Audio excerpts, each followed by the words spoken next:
the people who are here, I'm Dr. Simon Knight on the far right here. I teach one of the first subjects that you'll be doing. I'll talk a bit more about it later. We've got Dr. Shivani Antoinette, Associate Professor Kirsty Keto, and Associate Professor Tony Hang, who's the course director, and he'll be talking a bit more in detail about the course shortly. We've also got some students and graduates of the MDSI. So we've got Mutaz. Give us a wave, Mutaz. Thank you. Leonie and Priscilla. And you'll get a chance to chat to them in a little while as well. And I think there's somebody from student admissions here, Cameron Davidson. So you can direct some questions about admissions to him a little bit later on as well. We asked you a question as you came in. Let's see whether or not a few people did this. About the sorts of backgrounds that people had, just to get a feel for who's here, because one of the things I like about teaching on this Masters is the diversity of professional and disciplinary backgrounds that we get from people. And you can see a little bit of the range of people who are in the room here. And maybe you've got something different as well. Cool. So what we'll be doing in this session, we're going to give you a bit of an overview of the Masters itself. Tony will talk you through that. You're going to get a chance to chat to some of our students and alumni. We'll introduce ourselves in a little bit more detail shortly as well, and the sort of broad, what we do in each of the subjects that we teach. And then you'll get a chance to ask your own questions. And again, we're asking you to do that via the chat here. If you have questions throughout any of the session, feel free to post them in there. And we're going to try and respond to as many as possible over the course of this session, and to point you to all the relevant resources. So to kick us off, I am going to stop sharing my screen, and I'll pass over to Associate Professor Tony Hang, who'll introduce the course in a little bit more detail. Tony. Okay, thank you, Sam. I will share my screen.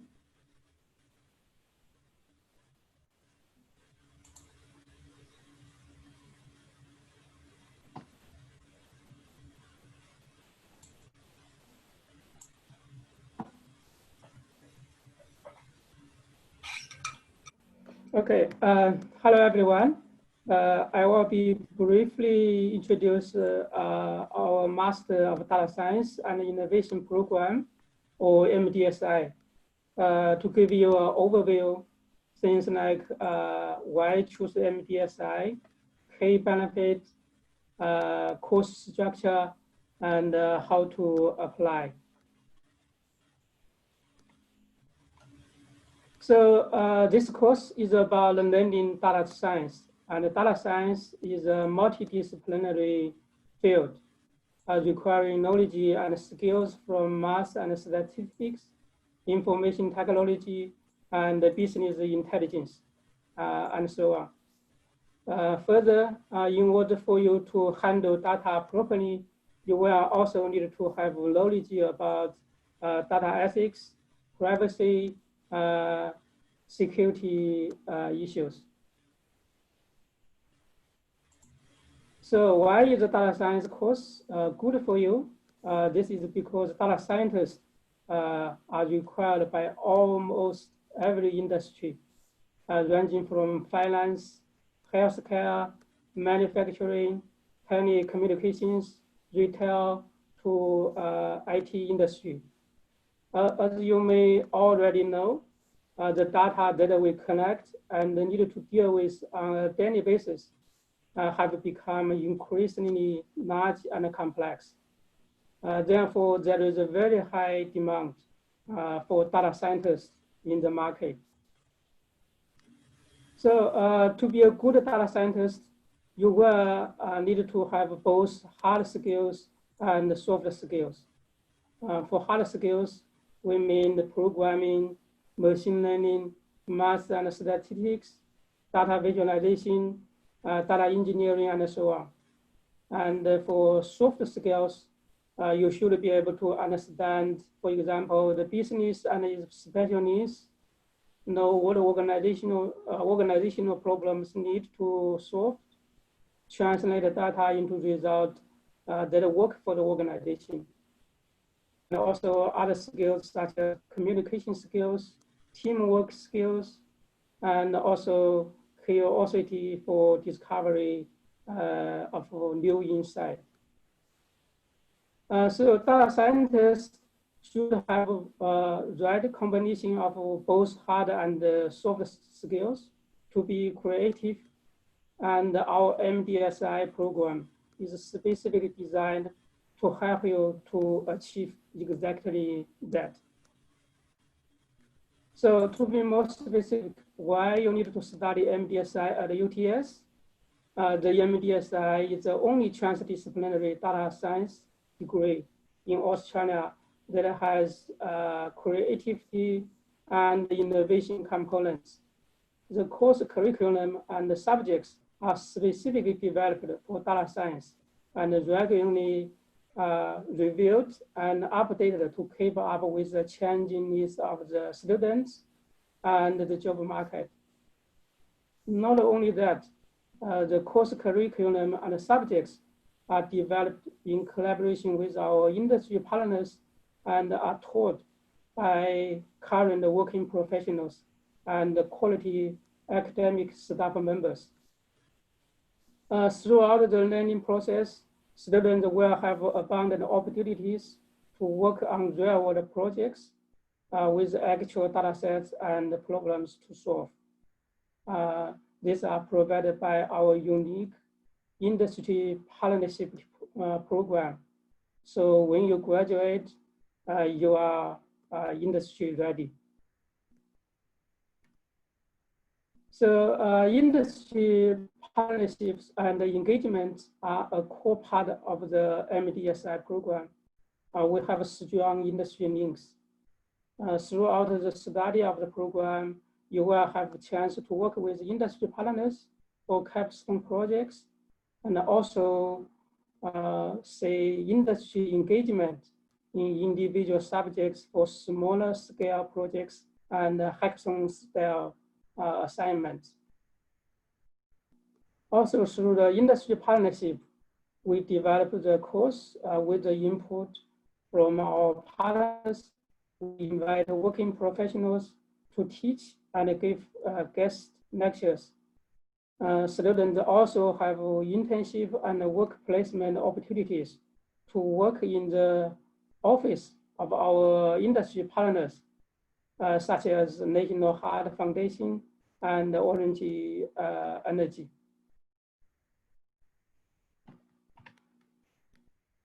Data scientists are required to make notes of subjective choice all the time. This choice can be identifying problems, data engineering or analytic method, choice of proper visualizations, or interpretation and communication of the findings.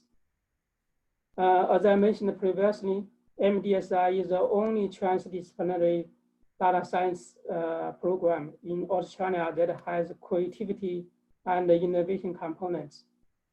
MDSI will help you to develop skills to think creatively and systematically to handle complex real-world data issues. And this is done through various activities such as group work, seminars, and workshops. MDSI graduates will have both communication and problem skills, as well as challenging project experience to share with their potential employers. After graduation, students will have a wide range of career options, such as data scientist, data analyst, data engineer, statistician, machine learning engineer or scientist, business intelligence analyst, and so on.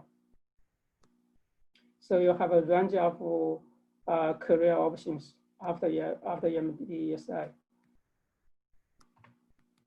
So this is a course structure, and you need to complete 96 credit points to finish the degree.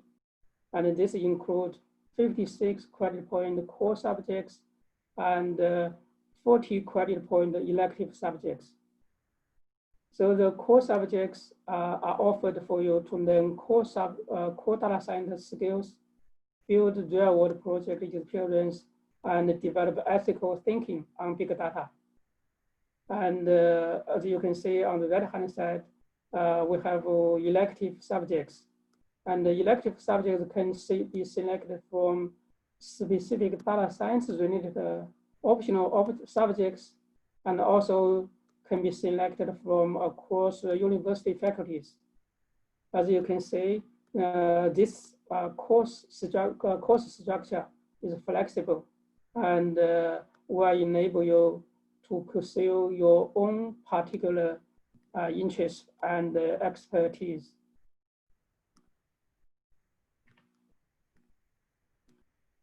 MDSI has been designed for working professionals. So if you have a full-time job, then there's no problem for you to study MDSI.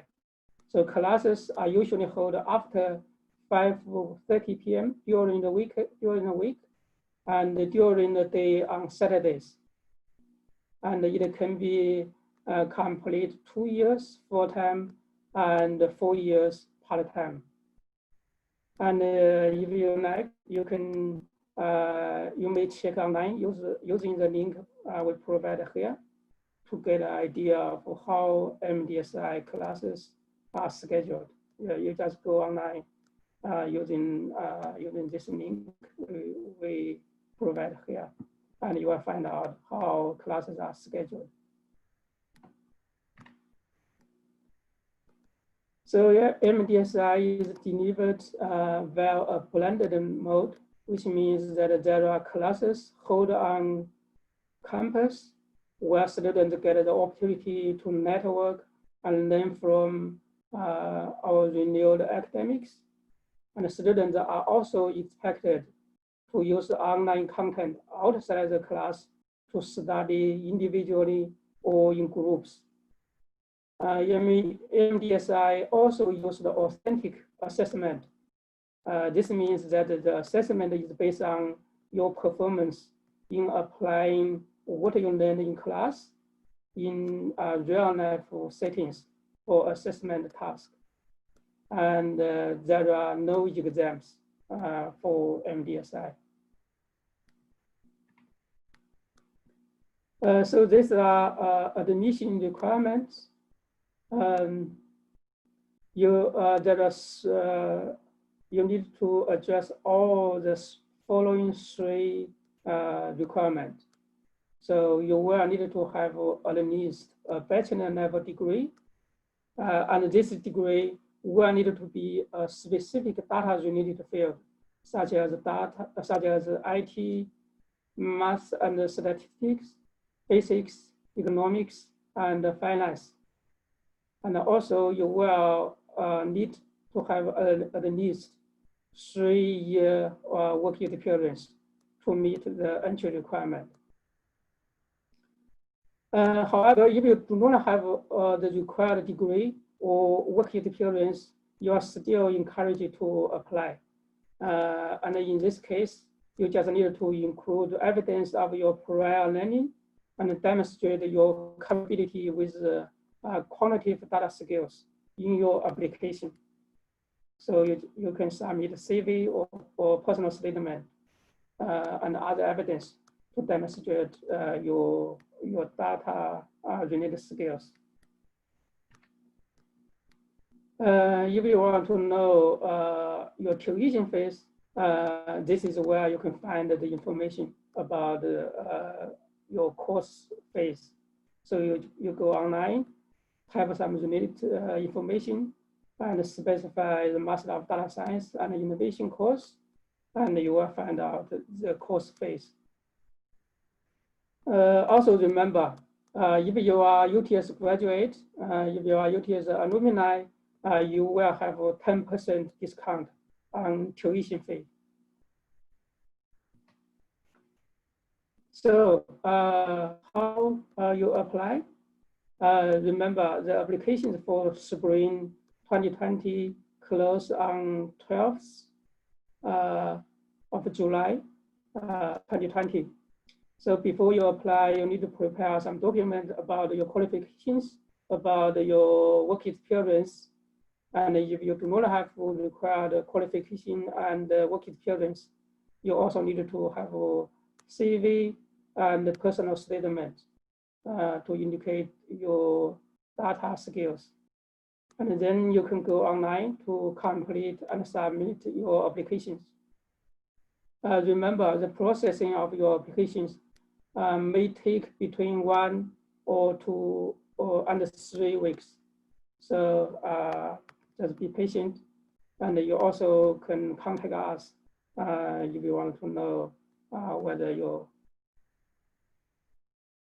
applications has been received.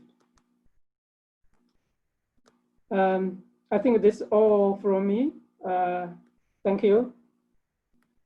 So next, I think you will be divided into breakout rooms by Michelle and Rebecca, so that you can speak to our MDSI students and view their project from the course.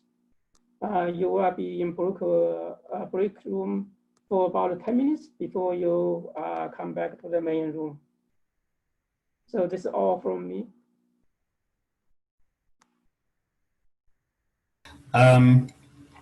So I've been collating questions that you guys have been asking, and we will respond to those shortly.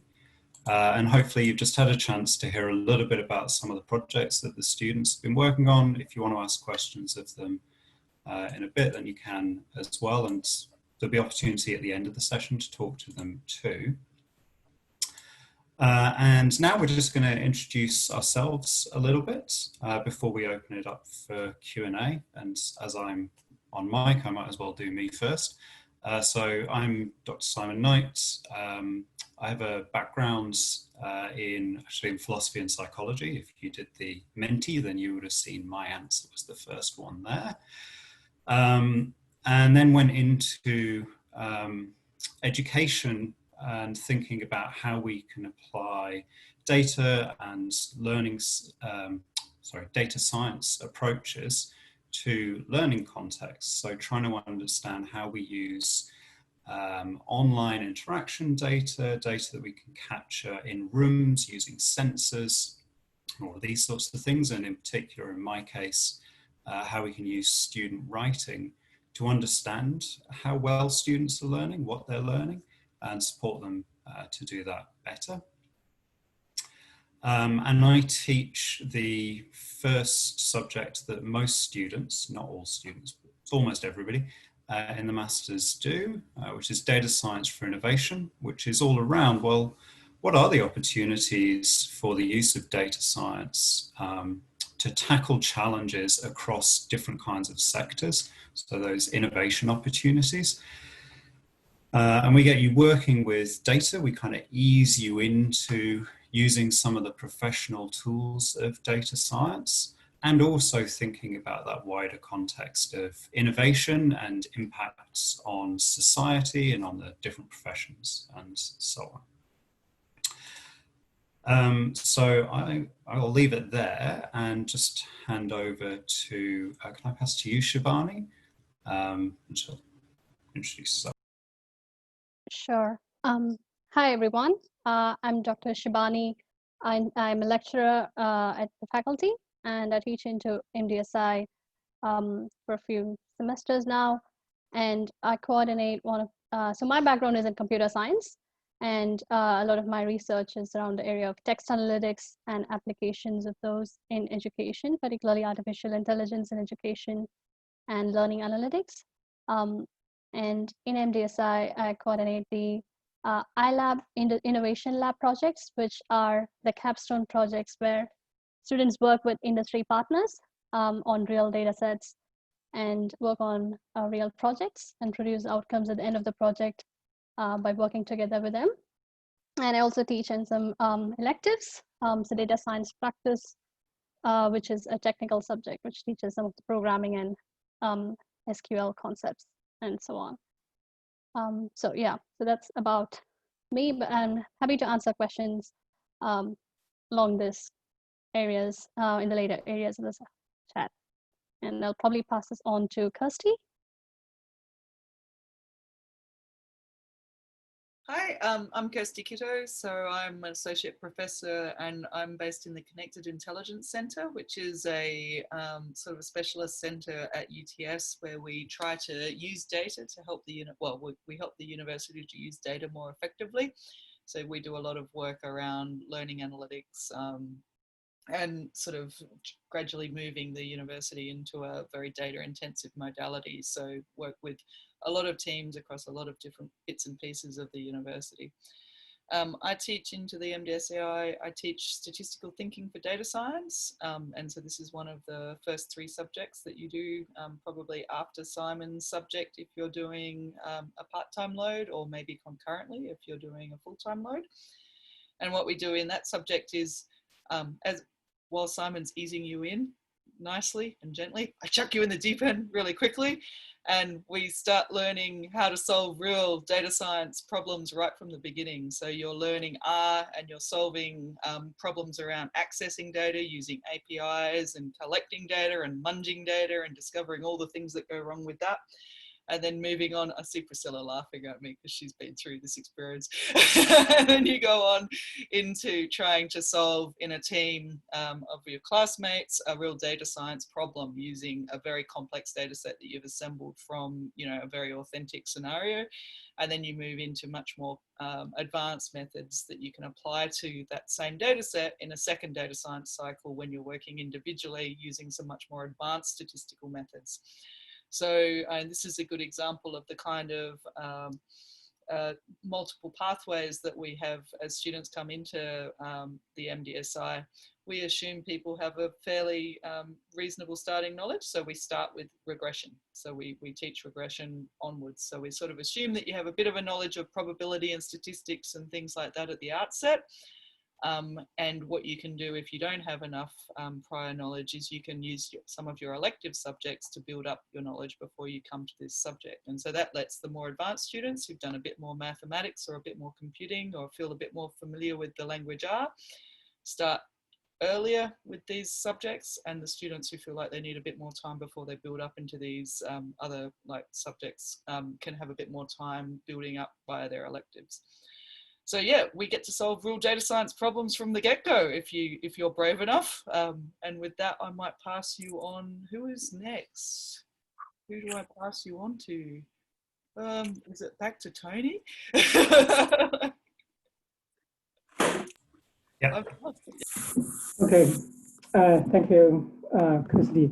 So I'm Tony Huang. I'm an associate professor and course director for MDSI. So my background is in computer science, and my research interest is in data visualization and human-computer interaction. So my research is mainly on how you could produce visualizations that are easy for people to understand and for people to communicate. In data science and in MDSI, I also teach data visualization and narrative subject. In this subject, we teach how you can use various techniques to produce visualizations, how you design a good visualizations so that the visualization can help you to find the insight into the data. And once you find the insight, how you communicate those insights to others. So this is what I'm doing with MDSI.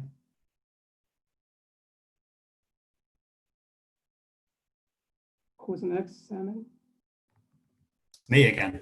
Oh, Okay. Okay, thanks. So that's an introduction to all of us and what we do in the Masters. And what I'm going to do now is just open up to all of you to continue to ask questions. Again, please do it in the chat box there, so in the text box.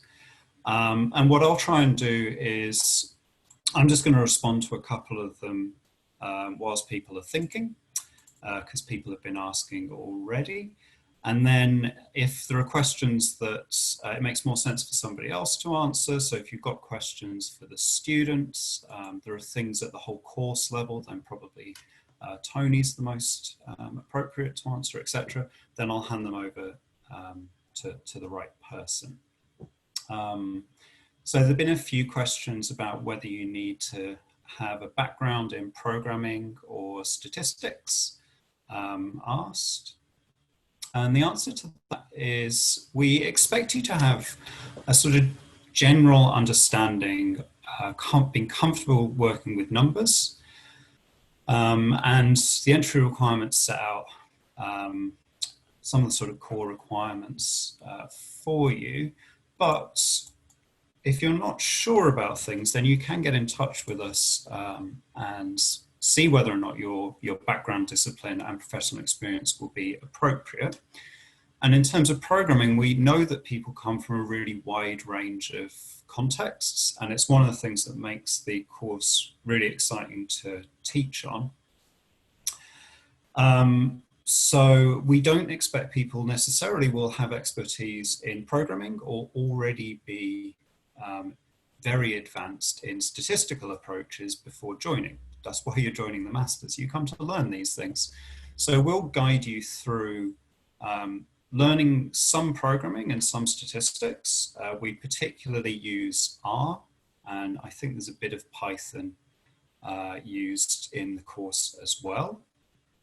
There are opportunities to expand your learning by taking electives.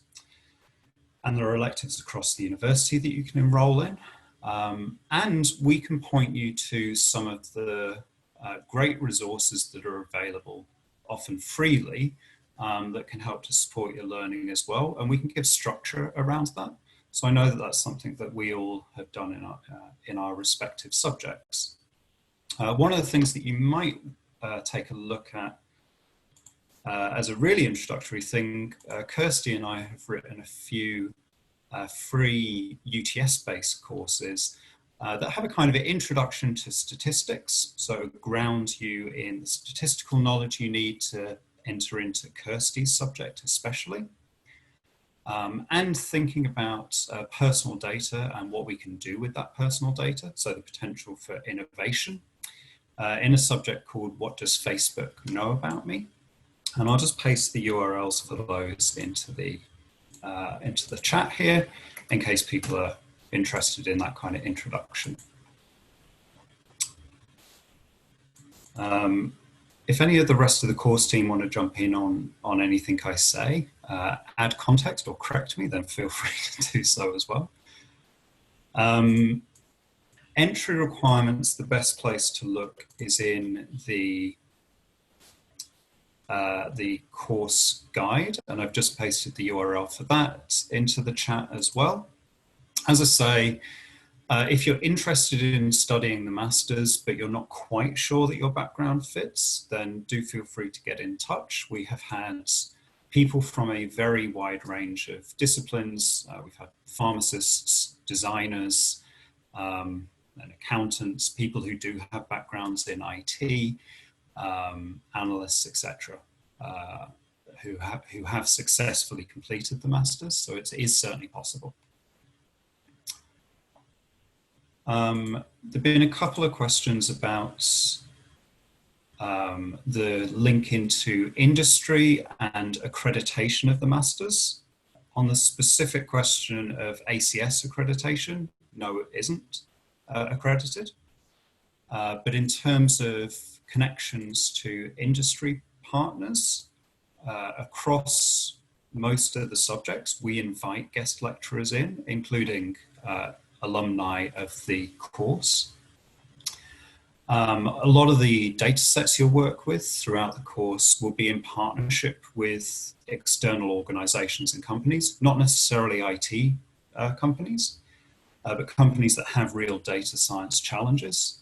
And then the iLabs, which perhaps I'll pass to Shibani. And can you say a little bit more about what happens in the iLabs, the relationship to industry and so on? Sure. So iLabs are specialized subjects where students work with industry partners during a semester, and it is a 12 credit point subject. And students work in groups or individually to solve specific data problems that the industry partner wants to work in partnership with students. So they get access to real data sets, they get access to real problems defined by the client, and they work together with the client. They're also supervised by an academic supervisor, given some guidance along the way. They have mentors, technical tutors, help them solve those problems. And there are a list of projects which are sourced by the industry partnerships team. So there is a separate team which works with those industry partners to make those connections. And students are provided opportunities to apply and ask for specific projects they want to. So there's a process of allocating projects to students and so on. So it's a semester's work of working in partnership with clients and academic supervisors and other team members. So you work with your peers, and the whole learning process is quite transdisciplinary and innovative because you work with real partners. Yeah. And anything else? If there are very specific questions, I can answer more specific questions if you have more. And the range of projects, they go from research projects, they are specific industry projects, like particular banking sector company comes with a challenge, or even police, NSW police. We've had some confidential sensitive data projects even coming up to students, and students work on those projects and deliver outcomes and do presentations. And we've had very successful presentations listed out as videos from our industry partners and so on. And sometimes if they're super happy, they even go and hire our students to their industry back. So that's, there's a very good relationship between the industry and MDSI in general over many years. It's been built over many years. Thanks, Shivani. So one of the other questions a couple of people have asked is about the mode of delivery. And so we talked a little bit about this earlier, Tony mentioned it. So our usual mode of delivery is blended. And what that means is you come onto campus typically in the evening. So all of my classes are on Tuesday evenings or on the weekend. So it's suited to professionals. And it's not necessarily every week. So there is also an online component that includes self-directed study. So that's you kind of doing reading, working out what things you need to learn more about, and also things that we get you to do. So activities that we've set up. Obviously, at the moment, we are following the government guidance for health reasons. And we've been developing an online experience that makes the best of the collaboration tools that we have available, which includes things like Google Docs, Zoom, and so on. Interactive web apps and activities. So we've got lots of those built into our learning platform. And then synchronous sessions like this. And what we try to do with those is set them up so that there's not huge amounts of us talking. This is relatively unusual, but you get into those breakout rooms and get to discuss amongst yourselves, obviously with our support.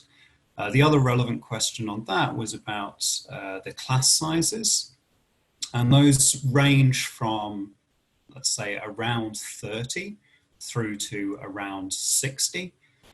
And that's on campus or off campus. When we're on campus, we're using collaborative rooms. So it's not like a typical lecture theatre room, but it's a flat room with lots of desks around it where you can do group work easily.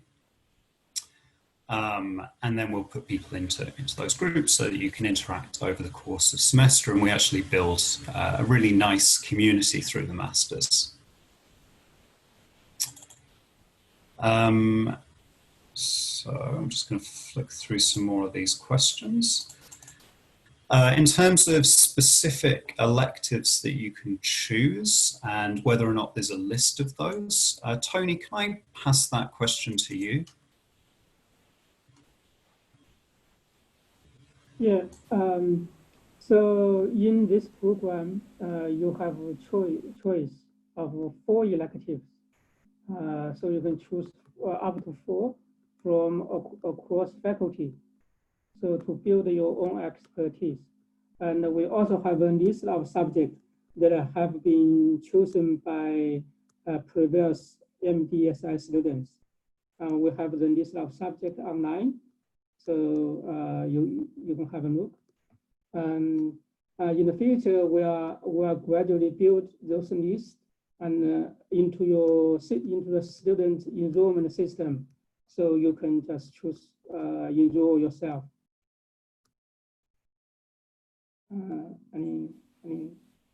Yeah, these answer questions. I think so. Thank you, Tony. If anyone's got specific questions on that, I did see that there were questions. Simon, I'll add a bit to that, because what we find is different types of students come from different backgrounds and so require very different knowledge or have very different pathways they're choosing to pursue. So let's say you came in from a very computational background, you might not feel the need to go off and do a subject in, say, SQL or sort of database management, that kind of stuff. You might be much more interested in like extending your statistical kind of reasoning and capabilities there. And so you'd be choosing subjects that take you in that direction. Or let's say you were really interested in, I saw somebody asking if they could do sort of financial subjects alongside the MDSI, that would be completely possible. So you choose electives that would help you to build up the portfolio of skills and the sort of background that you want, depending on what kind of direction you've decided you want to head in upon graduation from the course. So it's very much sort of a choose your own adventure through the degree because of that flexibility, because the electives you actually have the scope to choose from across the entire university. So some of them might have prerequisites, in which case, if you've satisfied those prerequisites in previous coursework, you'll be able to get in, you'll be provided with permission to enter. Sometimes you might need to make a case for how you satisfy those prerequisites, and so that can be a bit more of a complicated process, but there's quite a wide variety of subjects to choose from across the whole of UTS. Thanks, Kirsty.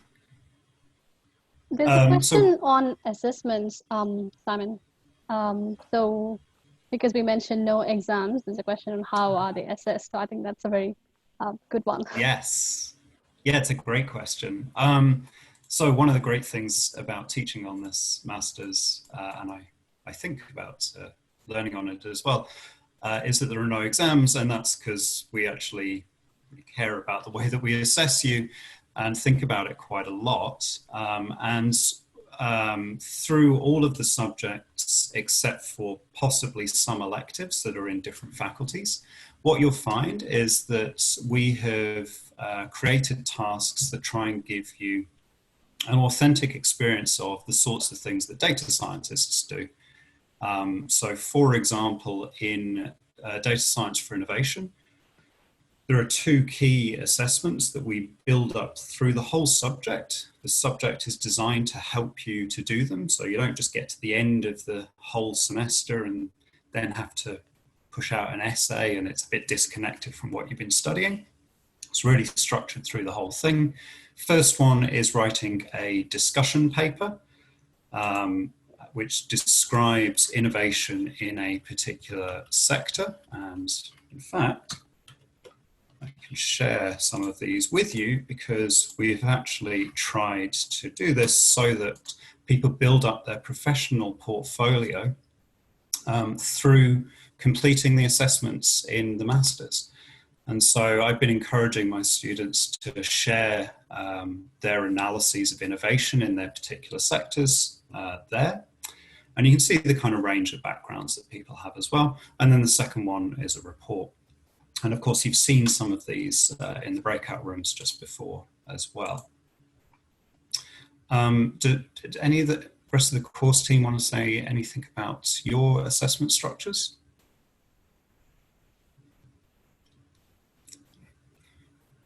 So for the programming kind of subjects, usually they are all project based. So there are certain outcomes you're looking for, and then there's a task description, and you work with the code and you provide a report. It's almost like working with a real customer and how you would work with an industry person explaining the data science techniques you use, what insights come out of that, how is it going to help the company, for example. So reports and code base like that. And also blog posts like Simon shared, the Medium one. And essays is reflection, which is a key component where you reflect about what you're learning throughout the subject and how you apply it in your day-to-day practice. So there are many different sorts of assessments. And there's criterion in assessing how you do it to different extents. And you may want to add something, Kirsty. Sure. So for example, in statistical thinking, we basically do a data analysis. And in fact, we do two data analyses. So the first data analysis is the group-based project, where we guide you through actually doing a very authentic project where you actually have to collect the data, you have to curate it, you have to analyze it with a team, and you've got a number of sort of stepped submissions where we give you feedback, which then feeds into the next step of that data analysis. And so you're communicating the results of your analysis to a number of different people. So you have to give presentations as if you were giving presentations to a C-suite executive, which is something I seem to be doing all the time at the moment. Or you might be writing a report for much more technical people, and the mode of communication you use in that kind of situation is very different because they're different types of people who need different types of communication pathways. And then at the end, we do a much more science-based kind of individual report where you do a much more sophisticated data analysis. Simon, I see Guy asking everybody how data science is similar and different from how data is read in AI and machine learning. I'll take that because Guy's been asking that a few times. So I would see artificial intelligence is a field that's been around for a very long time, where machine learning is used as well, right? So machine learning algorithms also exist in the field of artificial intelligence, and these are just techniques that are applied. Data science is a set of techniques that I would see as a little bit broader than AI again. So, you know, that would include a lot of the actual like munginess of carrying out data analysis and collecting data and all of the things that go with it. So I guess my feeling, but you could get 5 data scientists in a room and they would all disagree with each other potentially. So we might need to do all of us disagreeing with each other over this in a minute. You could easily see sort of machine learning as a set of techniques that are applied by AI, and a broader again subset or a broader again set would be data science. And I saw another question around how likely are you to get a job after graduating? A lot of our students actually get jobs during the degree or actually already have a job and are looking at transitioning from maybe a data analyst position or a position somewhere in a company, and will quite often transition into a data science role at the same company or potentially change jobs throughout the degree. So we see a lot of our students actually employed even during the degree. Maybe one of the students would want to talk about their experiences there. So Priscilla or Mutaz or someone, because you guys have been quiet for ages. Let's make them do some work.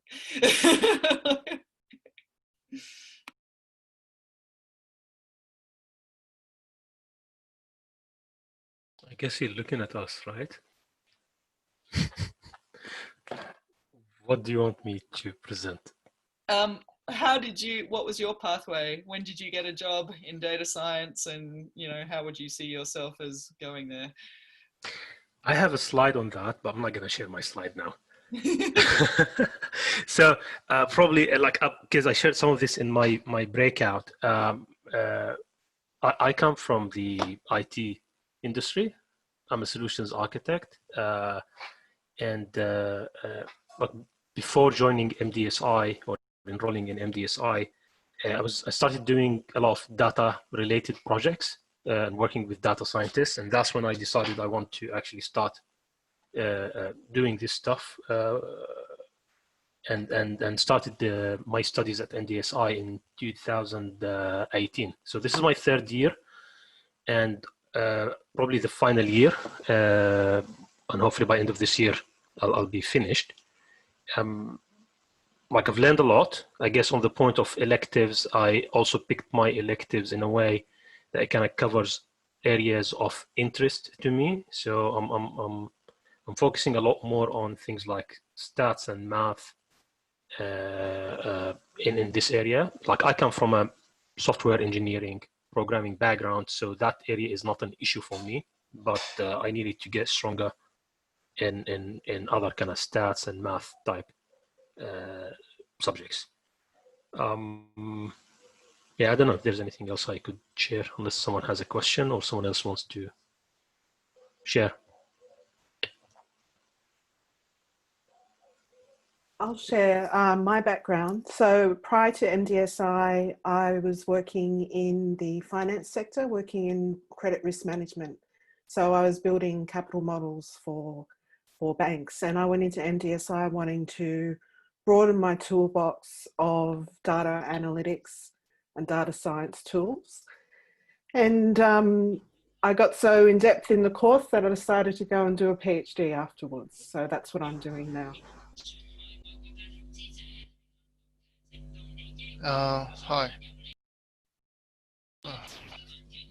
Hi. Hello?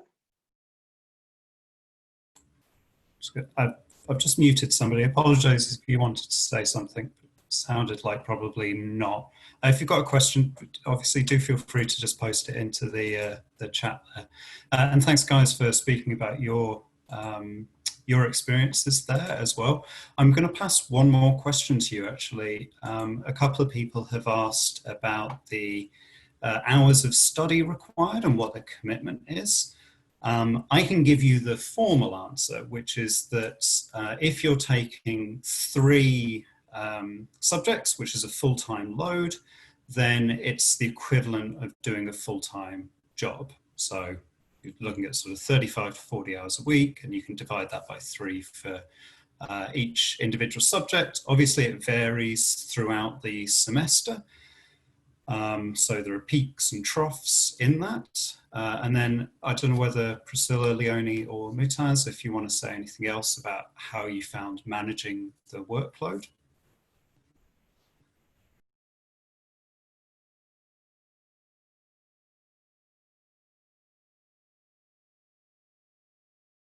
Priscilla, it looks like you're speaking, but we can't hear you. And now you're muted. Yeah, okay, Yes. There we go. Jake. So in terms of hours per week, it's really how much you put in is how much you get out. And if for something that I find really interesting, I find that I spend quite a few hours looking into it and digging into it. So yeah, it's really kind of up to you. I think I got this, Kirsty, I think, does it really, really well when she says at the beginning of the course, it's really what you sort of put in is what you get out, and it's really up to you guys to determine how much you kind of want to spend on each assessment in each subject. But it's a lot of sort of self-learning, a lot of self-paced. So for example, I've just been looking into a lot of text mining, and yeah, I spent sort of about 5 hours last night just reading. Yeah, so it's really up to you, I guess, as to how much time you want to spend on it. I don't know if that sort of that's the unofficial answer, but yeah. Great. Thanks, Priscilla. Leonie or Mutaz, if you've got any quick thoughts, then feel free to add them. Or Yeah, look, so I'm one of those who has a full-time job that's very, very demanding, and most of the time I'm actually traveling somewhere else in Asia for my work. And it happened a couple of times. I actually go to uni in the evening with my luggage, then finish the class and go to the airport and fly.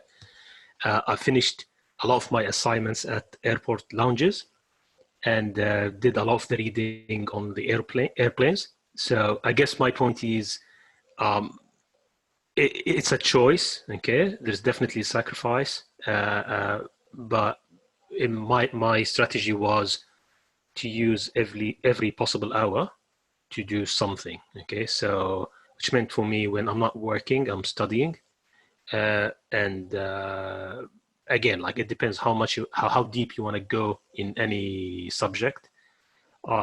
It happened that in some subjects like the iLab, I was enjoying it so much that I was spending a lot of time on it.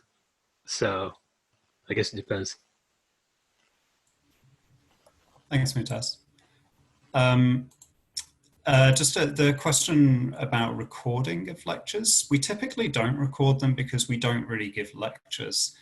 They're all interactive sessions where there's a lot of breakout with the other students.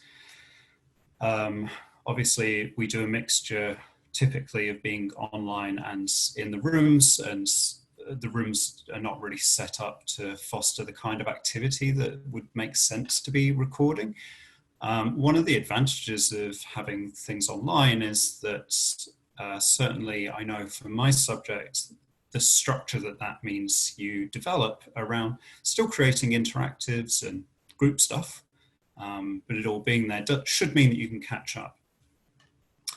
I'm just going to pass a couple of questions over to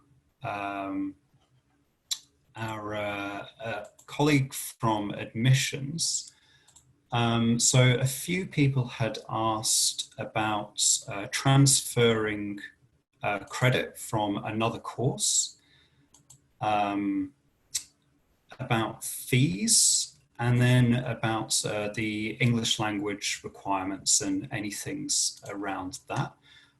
So I'll just pass over to Cameron to answer those questions, and I'll try and throw the relevant links into the chat as Cameron speaks as well. Cameron. Hey everyone, I'm Cameron. Working with admissions at UTS. So I saw a few of the questions come through around recognition of prior learning, so credit recognition. Basically, we assess these case by case, and you can apply for this once you've been offered and you've accepted a spot at the university for this course.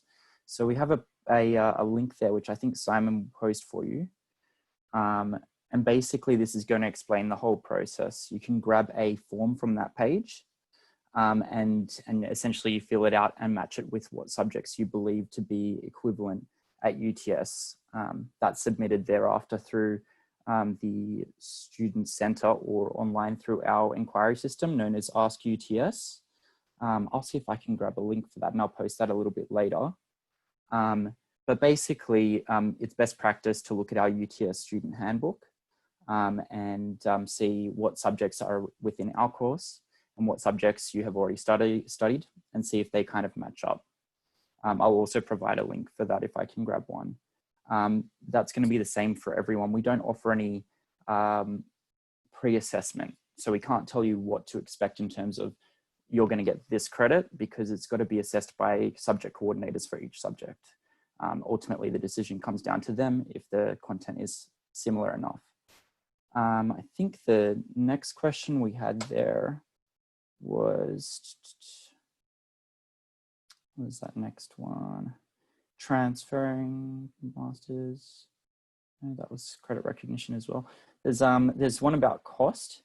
So with the cost, we have a fee calculator page, which we'll provide a link for as well in just a moment. But basically, you can actually search what this cost is going to look like for the course. You can say, I'm going to be studying in this year, and you type in the name of the course. Yeah, so actually the link which Simon just provided there, it guides you through how to do this under the cost explained subheading. So there's a whole kind of step-by-step how to do this there. And for permanent residents and Australian citizens, you may be able to use fee help as a government loan. If you're not an Australian citizen, it will be an upfront cost. For all students at the university as well, per semester, you pay a student amenities fee for all other services. So just expect that per year, you'll probably pay about $150 to $300 on top of your study fees. The last question I could see there was one about English language proficiency. So your English requirement for admissions to this university, we have a page for that, which I have open. So I'll drop a link to that. Okay, just putting it down there now. That one there, so that page is going to tell you how UTS recognizes English proficiency. So there's three main ways. Undertaking an assessment qualification, accessible qualification that's being taught in English. Studying a course in Australia in English, so that might be a diploma that was taught to you in English.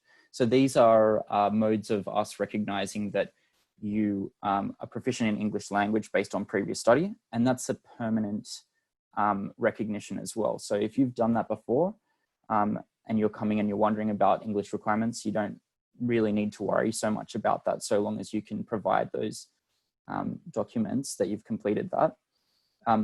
Otherwise, on that page, if you visit it, you'll see that there's a drop-down menu for having completed another acceptable qualification or program in English.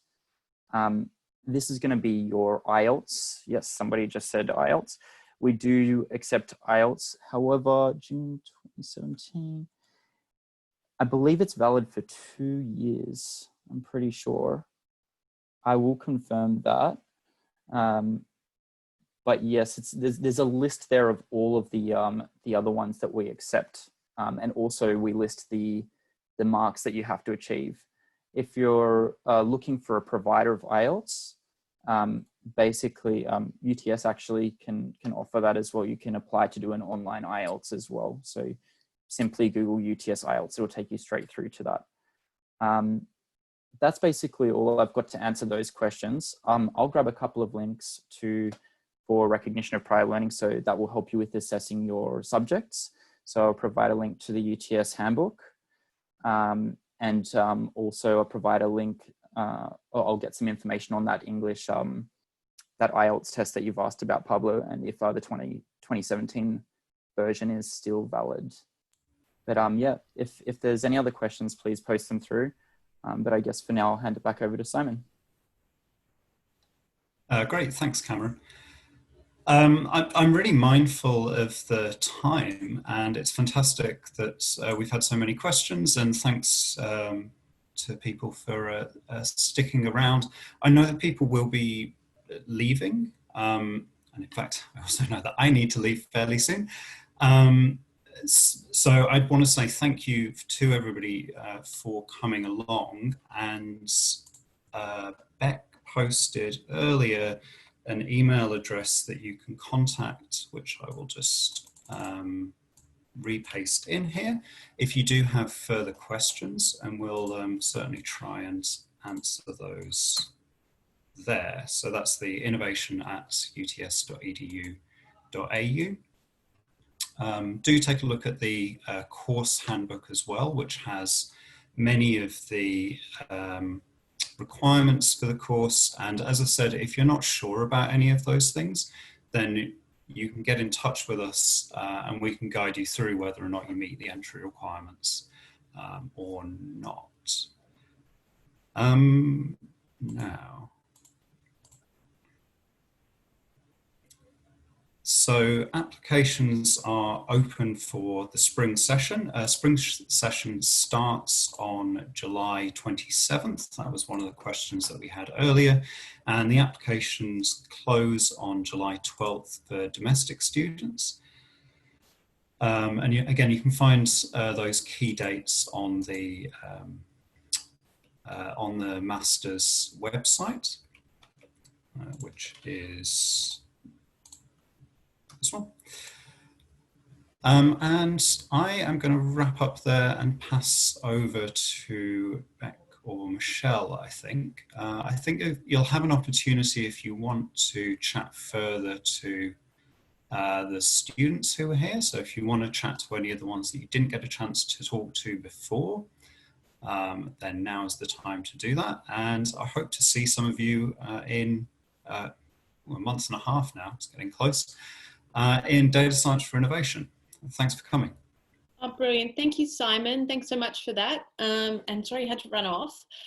So I'm Rebecca. I work with the team in the Marketing and Communications department. So what we usually do, we're sort of working in this webinar environment. Usually we have all of you in a room and there's a lot of chat going on between students and you guys, and you can ask a lot of questions.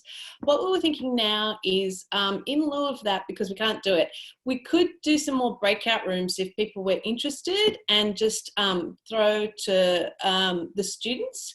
So if that's something you're interested in, if you guys wanted to pop in the chat who you'd like to talk to, either Priscilla or Leonie or Mutaz, and we can shunt you into that magic room for another few minutes, and you can ask any questions you like of them, their experiences, what they've been working on, just to get a feel.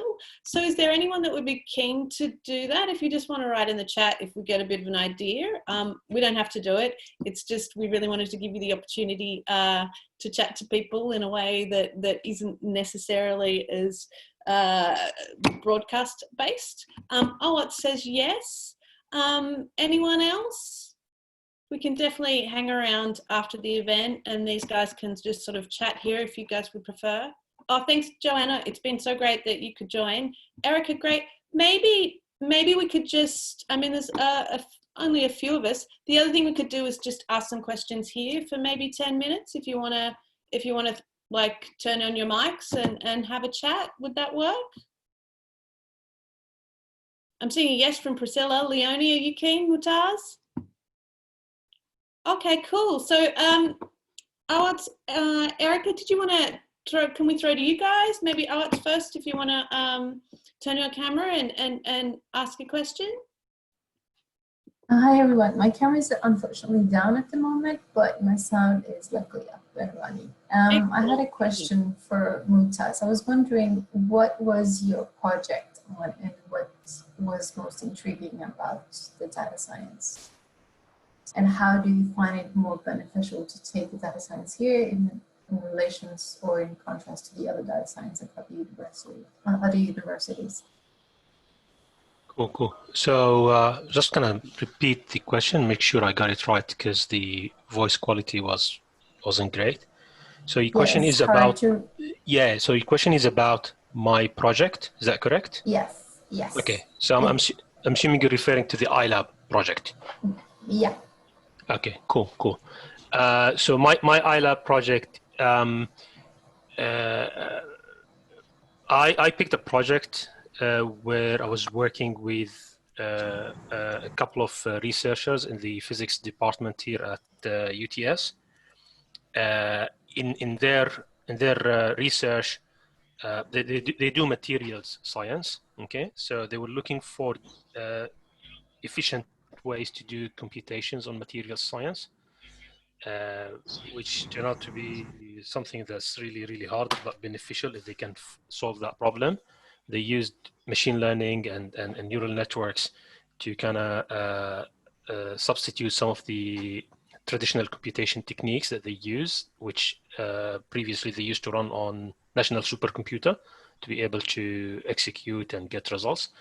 And I came in at a stage where they had lots of data, like massive data about materials and their composition and whatnot, and results from predictions and actual real results. And they needed to analyze to see like what's going on with the data. Is what we're doing correct?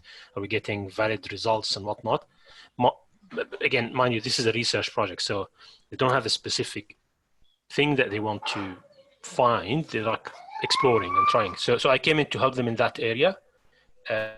which kind of meant that I needed to find ways to deal with massive data when it comes to visualization. I ended up learning a lot about things like dimensionality reduction and methods like DSNE, which is a method for visualizing massive data sets with very, very high dimensionality, and somehow managed to help them find insights in the data, which was interesting. Okay, but the interesting thing is I was approaching it from a data scientist perspective. Obviously, I'm not a physicist. I don't understand material science, but I've learned enough about data that I can handle data, or I learned to handle data with care and ask the right questions from the client and also from the data to try to give them some insights out of the data, and they found it to be useful. Hi. Yep. Hi. I'm not sure if this answers your question, but yeah, hopefully it gives you some insights. No, that was great. Wonderful. Thank you so much. No worries. And just a follow-up question. Why did you choose a master's degree at UTS and not at any other university? That's a good question. Look, I'm an engineer at heart. I did engineering. So when I looked at similar programs elsewhere, I don't know, the program structure over here resonated more with me. So I ended up here. And I'd add to that for me, the 3-year industry requirement means that there is a fantastic cohort of professional students who already have a great deal of domain knowledge to share. And I've developed fantastic networks with people in the course and learned a lot from my peers as well. And I think that community distinguishes the MDSI from other courses in Sydney. Thank you so much, Leonie. I think that was exactly what I was looking for, as I will be applying as a mature student, if I can add myself to that category, with the previous professional background. So I've been working for about 8 years as well.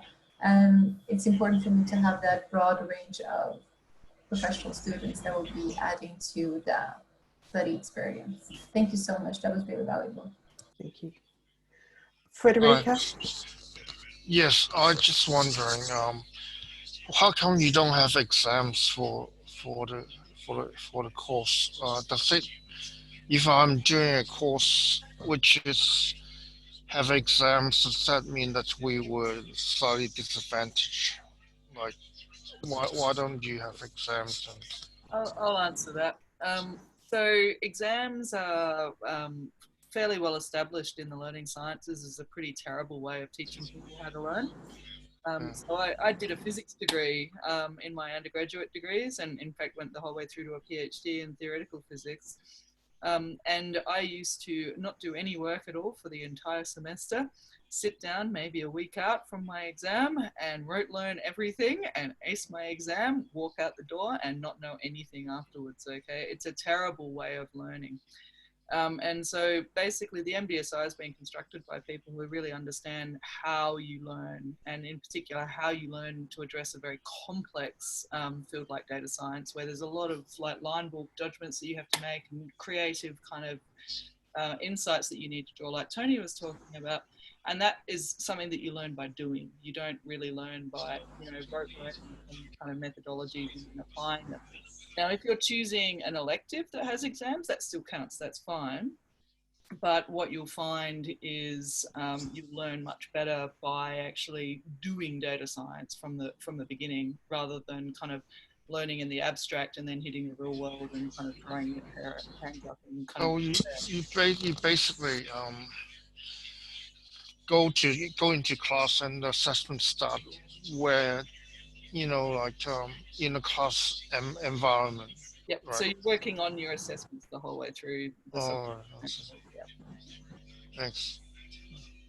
We do have two questions in the chat, and I think they're kind of interlinked.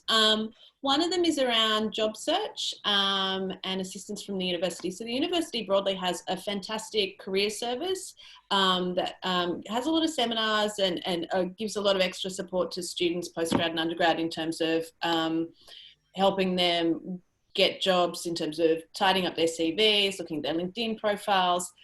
Specific to the MDSI, I think the iLabs are an excellent opportunity to both build up a portfolio of real world work that you can take to employers and say, look, I've done this work. It's kind of a great way of showcasing the work they've done.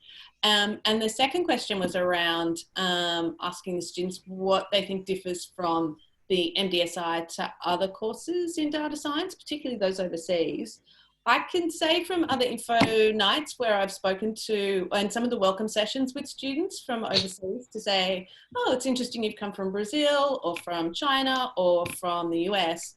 And I have asked them, why did you pick Sydney and why did you pick the MDSI? And the iLabs and the industry focus of this course has been the thing that they consistently say like is a standout for them. And I don't know if the students want to jump in, if you guys want to talk a little bit about your industry experiences and some of the iLab work that you've done.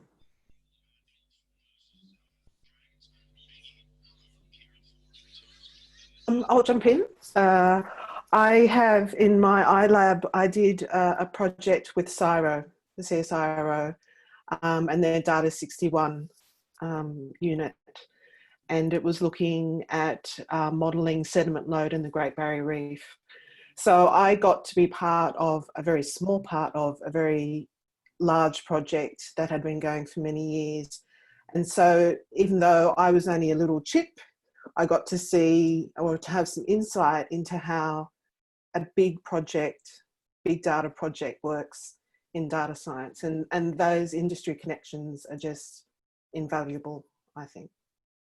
I think one thing that some of the students say is there's an excellent network within the students. So there's a Slack channel, and you know, when people go out to the workforce, they can throw to fellow students, to alumni if they're having troubles. And a lot of students have got jobs that way, where they've been working or they've been recommended by fellow students who are like, oh, our organisation is looking for a person in this kind of area. So I think another strength of the degree is that network of your peers. And obviously the lecturers are fantastic. You can reach out to them, but that's also one of the things that I personally, not being a data scientist, but it does come consistently through when I'm asking students what they love about the degree. Would you guys agree that there's a great network?